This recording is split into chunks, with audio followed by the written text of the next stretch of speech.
Go.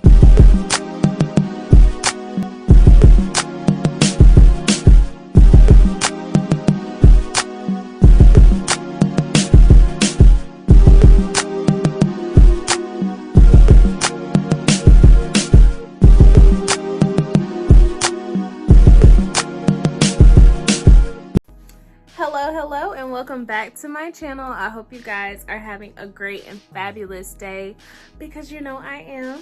So as you can see, last week we had my bestie on here and we were just talking about the power of our friendship and how it just came at the right time, and you know how we are just so close and how we met, all that good stuff.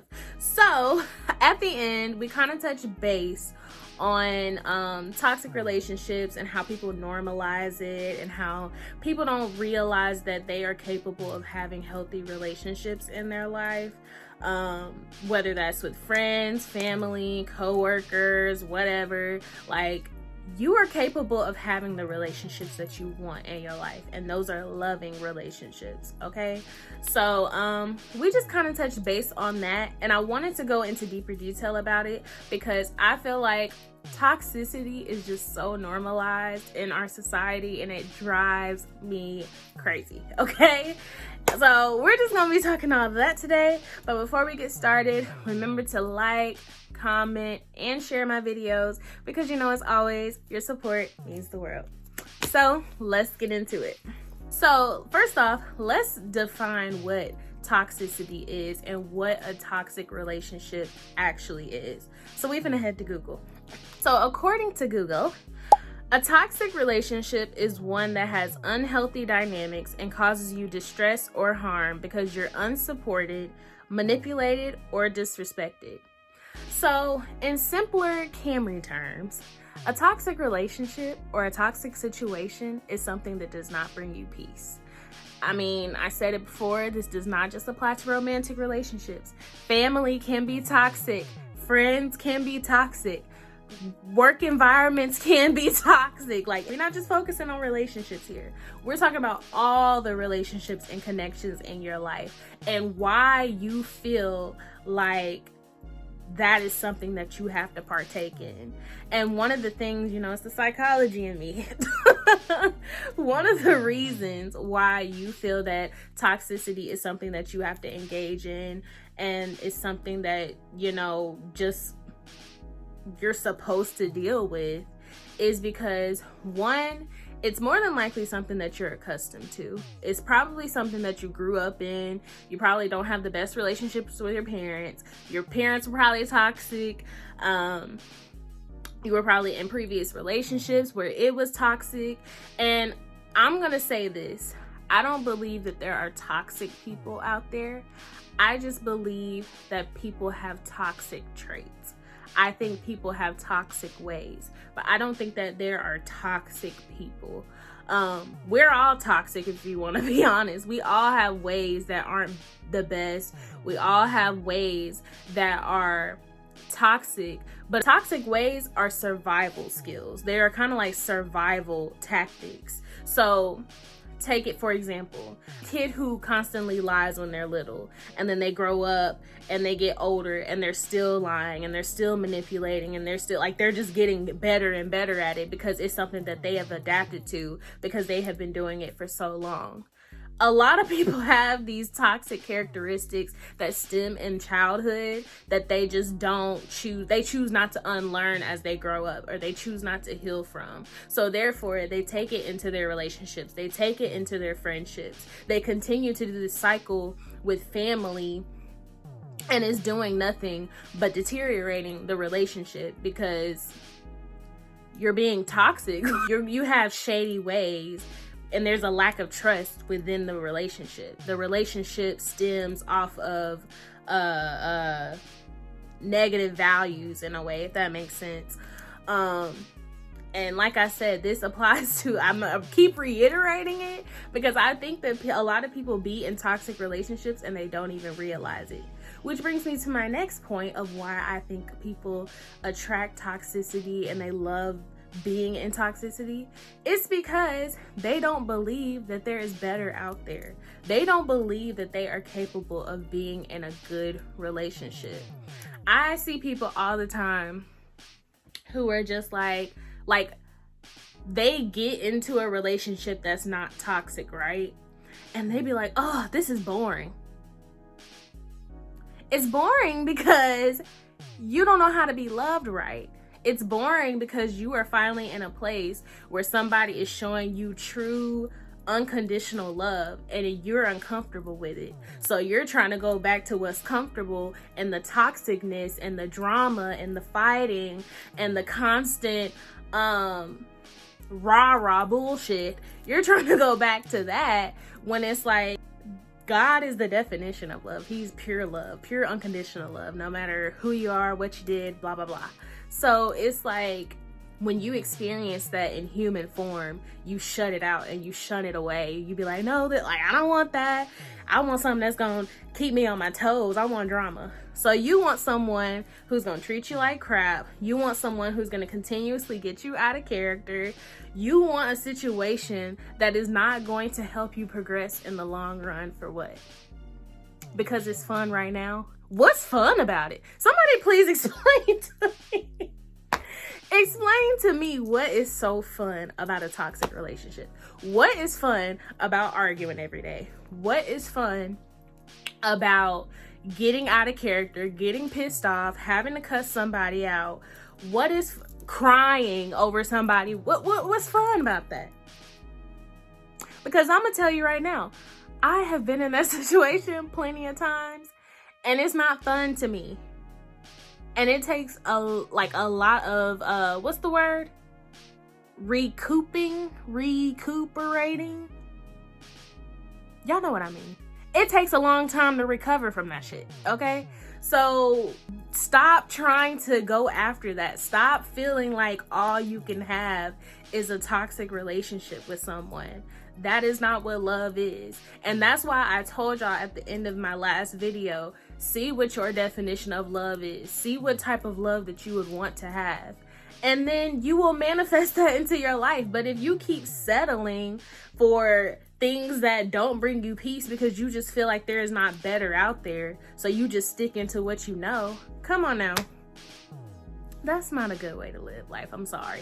I will say here, right here on episode 24, I will be single for the rest of my life before I be in another toxic situation.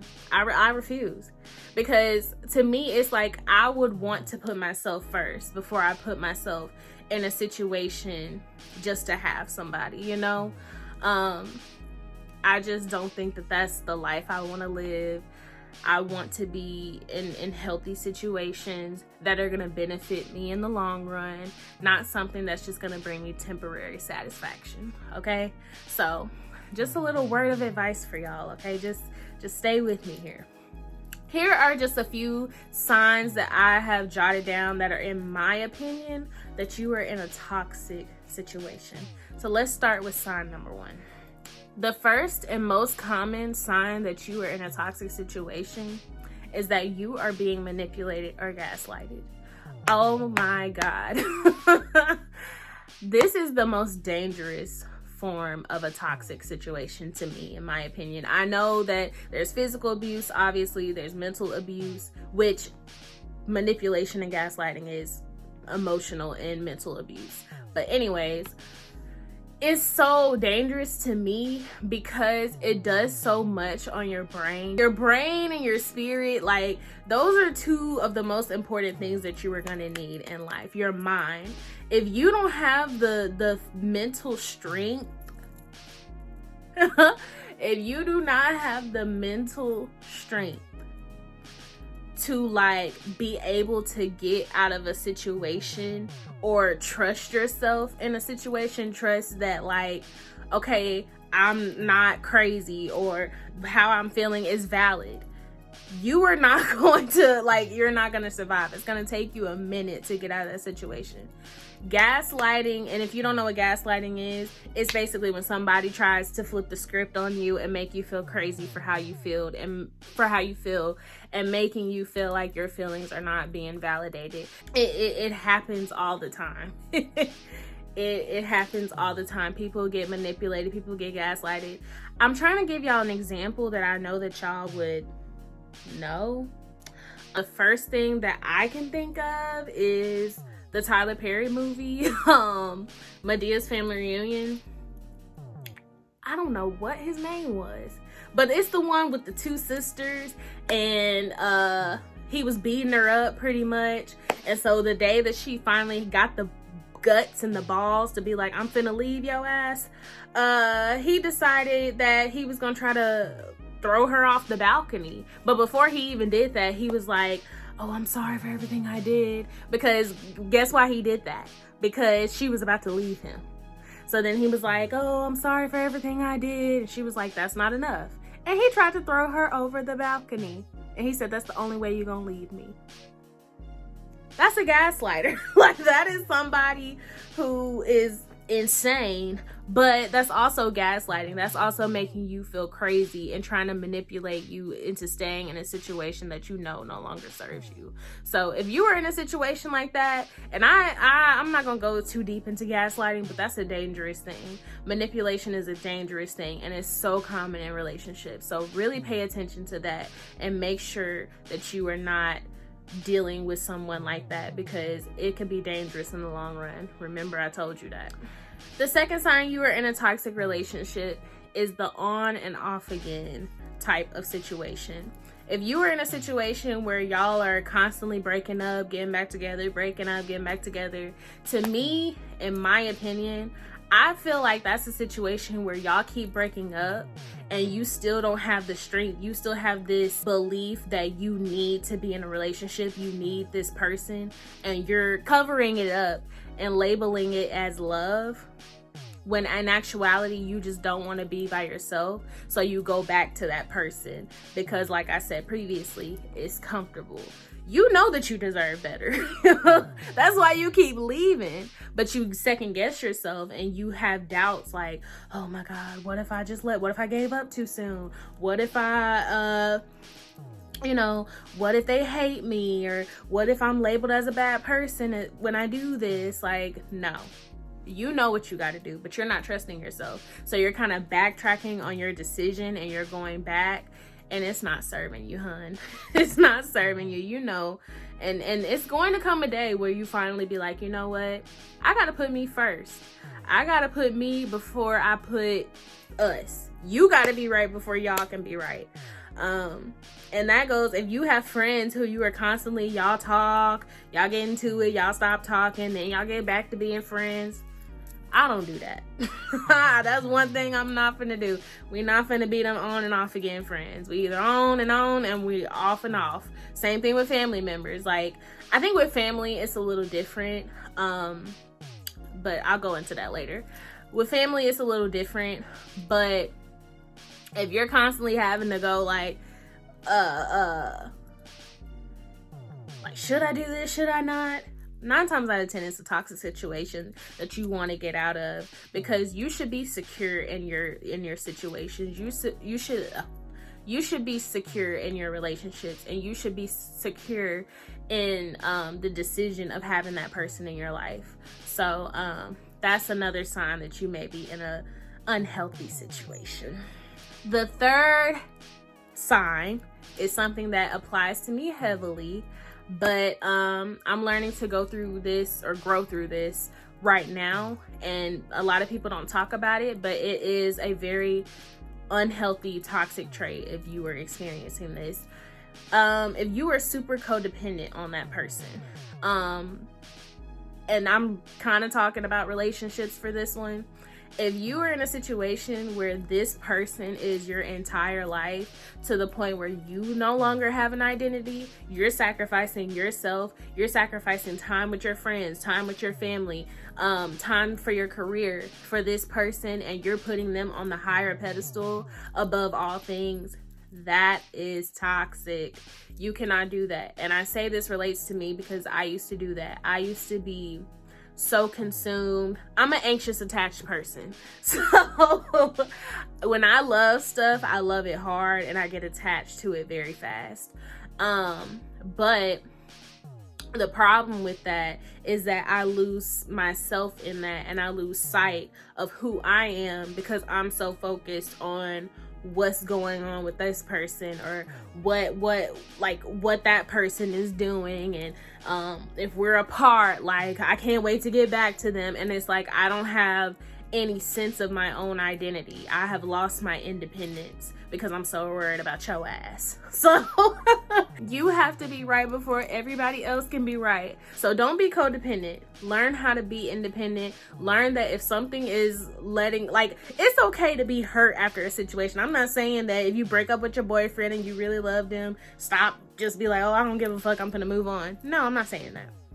But what I'm saying is, it should not be detrimental to the point where you're like, oh my God, I'm not gonna survive. Like, no, that ain't cute. Okay, so let's heal from that. That's a sign that you may be in an unhealthy situation. Okay, the next sign that you are in an unhealthy relationship or situation is that you feel more at peace when they are not around. Boy, oh boy. Oh my God, like, a lot of people won't admit this, especially the ones who are in relationships. They be like, oh, I love him, blah, blah, blah. No. If you feel like a weight is lifted off of your shoulders because y'all have time apart, if you feel like the thought of them coming around actually is more stressful than it is peaceful, that is a sign that you were in an unhealthy relationship. Like, that is a sign that, like, you're just doing this to have somebody. You're just doing this to maintain this image of, like, I have the love that I want, that I have somebody, I'm complete with this person. But it's like, if you have peace by yourself, why can't you just accept that? Why can't, why does the idea of being by yourself sound so bad? Because it'd be people who be like, who have boyfriends or whatever, and they be like, oh, I don't want to deal with him. Like, oh, I don't even feel like him coming over. Oh, I don't even like him for real. You don't like him? Break up with his ass. Like, break up with him so that he can find somebody who really does like him, and so you can find somebody who really likes you. Like, make it make sense. I don't understand that. Because I just feel like life is so short and it's so temporary. So you don't have time to waste time and like bullshit in other people's faces, especially when it comes to something like love. So what are we doing here? Like, we gotta think logically with stuff like this. So that is definitely another sign that you are in something that is unhealthy. And the last sign that you may be facing an unhealthy situation, relationship, situationship, whatever, is that you cannot be yourself around this person. I know that sounds so simple, but I promise you, it be people who are one way when they're in a relationship. They are completely changing who they are. They are completely trying to dumb themselves down, or not dumb like dumb, but like, you know what I mean? Like, trying to suppress who they are, who are trying to like change who they are, change their ways in order to impress their partner. And that is so sad and devastating, because that's not what love is. Love shouldn't require that. You need to find people in your life who see you and who accept you wholeheartedly. And that includes relationships with your partners, romantic relationships. I should not have to change a damn thing about me. I have literally had random people or random men, like, we'll have a conversation, and some of them are like, oh, you might be too much. Like, you're probably asking for too much. Maybe you should do blah, blah, blah. Maybe you should, kind of change your standards. No, I'm not changing shit. Like, I'm not changing nothing. It's different if you get in the relationships and you inspire me to change for the better. That's a difference. But I'm not finna change who I am. I'm not finna be less because you can't handle it. Hell no. You can't handle it. Bye-bye. Bye-bye. I don't have time for that. Like, I'm not gonna change who I am. And I shouldn't have to change you. Why would I want to do that? Because now we're living in a relationship based off of a lie. And we're not being authentic. We're not being who we want to be. That's not love. What the fuck is this? A play? Like, we're playing a role. Who wants to do that? So stop doing that. Stop being in relationships and changing who you are and trying to be something that you're not just so you can have a partner. We're not desperate, okay? Say it with me, ladies. We are not desperate, okay? What you want is out there and it's possible. In every area of your life, you are capable of having friends who really root for you. You are capable of having friends who support you in every way and who don't make you feel like shit. You are capable of having a partner who is not manipulative, who is not toxic, who can live up to your standards.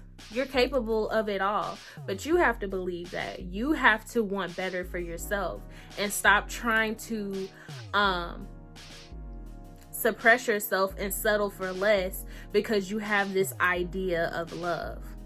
Figure out what your definition of love is and go from there. Once you figure out what you want in love, you will soon manifest it. But if you don't, you're just gonna be accepting anything. You're gonna just settle for it because you have this certain idea or look that you've always envisioned, but it doesn't align with your values and who you are. So yeah, those are my signs of a toxic situation and relationship. I pray and hope that you guys are getting yourselves out of these, because I promise you, toxicity is just not something I want to participate in ever. So I don't know how y'all do it, to each his own, but I'm telling you, you're gonna get tired of it and you're gonna come back to this video and be like, Camry was right. So anyways, thank you guys for tuning in. I hope to see you guys next week on episode 25 of Content Cam, and kisses.